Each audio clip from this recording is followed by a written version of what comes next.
ഇന്ന് ഞാൻ വന്നിട്ടുള്ളത് ഒരു ഈവനിങ് സ്നാക്കിൻ്റെ റെസിപ്പി ആയിട്ടാണ്. ഇത് നമുക്ക് വളരെ ഈസി ആയിട്ട് തന്നെ ഉണ്ടാക്കാൻ വേണ്ടിയിട്ട് പറ്റും. അപ്പോൾ വീഡിയോയിലേക്ക് കടക്കുന്നതിന് മുമ്പ് നിങ്ങൾ ഇതുവരെ എൻ്റെ ചാനൽ സബ്സ്ക്രൈബ് ചെയ്തിട്ടില്ലെങ്കിൽ സബ്സ്ക്രൈബ് ചെയ്യുക. തൊട്ടടുത്ത് കാണുന്ന ബെല്ലൈക്കൺ കൂടി ഒന്ന് ക്ലിക്ക് ചെയ്താൽ ഞാൻ പുതുതായി ഇടുന്ന വീഡിയോയുടെ നോട്ടിഫിക്കേഷൻ നിങ്ങൾക്ക് ലഭിക്കുന്നതാണ്. അപ്പോൾ അതിന് വേണ്ടിയിട്ട് ഞാൻ ഒരു 1/2 കപ്പ് റവ എടുത്തിട്ടുണ്ട്.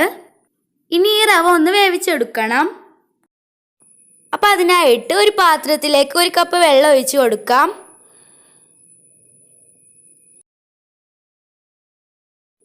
ഇത് തിളച്ച് വരുന്ന സമയത്ത് ഇതിലേക്ക് ഈ റവ ചേർത്ത് കൊടുക്കാം.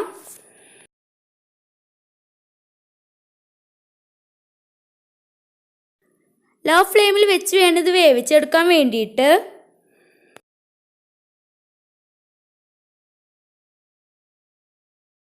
ഇനി ഈ റവ ഒരു ബൗളിലേക്ക് മാറ്റാം.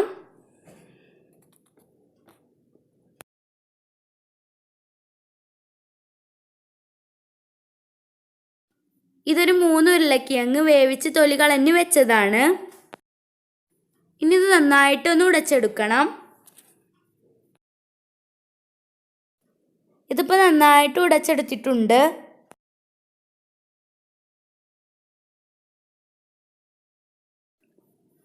ഇനി ഈ റവ തണുത്തതിന് ശേഷം ഈ ഉരുളക്കിഴങ്ങ് ഇതിലേക്ക് ഇട്ട് കൊടുക്കാം.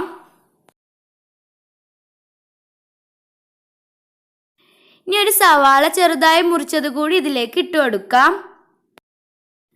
ഇനി ഒരു ടേബിൾ സ്പൂൺ ഇഞ്ചി വെളുത്തുള്ളി ചതച്ചത് കൂടി ചേർത്ത് കൊടുക്കാം.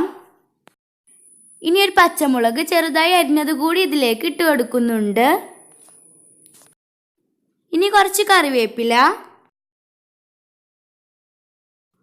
1/2 ടീസ്പൂൺ മഞ്ഞൾപ്പൊടി, 1 ടീസ്പൂൺ കാശ്മീരി മുളക് പൊടി, ആവശ്യത്തിന് ഉപ്പ്, 1/4 ടീസ്പൂൺ ഗരം മസാല,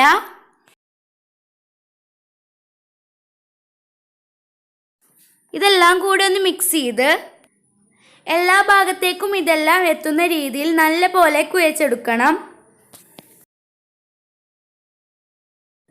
ഇതിപ്പോൾ നല്ലപോലെ കുഴച്ചെടുത്തിട്ടുണ്ട്. ഇനി കയ്യിലൊരല്പം എണ്ണ തടവിയതിന് ശേഷം ഇതൊന്ന് ഉരുട്ടിയെടുക്കണം.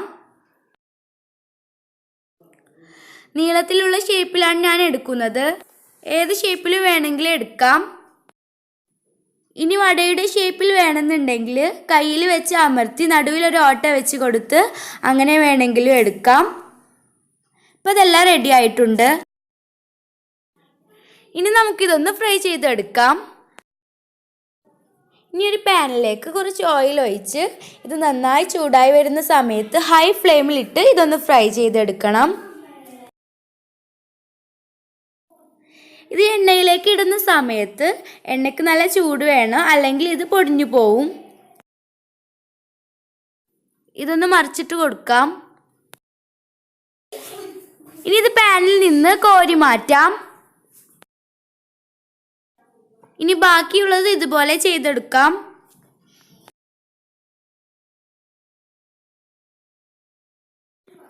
ഇപ്പം ഇത് റെഡിയായി വന്നിട്ടുണ്ട്. ഇത് വളരെ പെട്ടെന്ന് തന്നെ ഉണ്ടാക്കിയെടുക്കാൻ വേണ്ടിയിട്ട് പറ്റും. അപ്പം നിങ്ങൾ ഇതൊന്ന് ട്രൈ ചെയ്ത് നോക്കിയിട്ട് ഫീഡ്ബാക്ക് അറിയിക്കുക.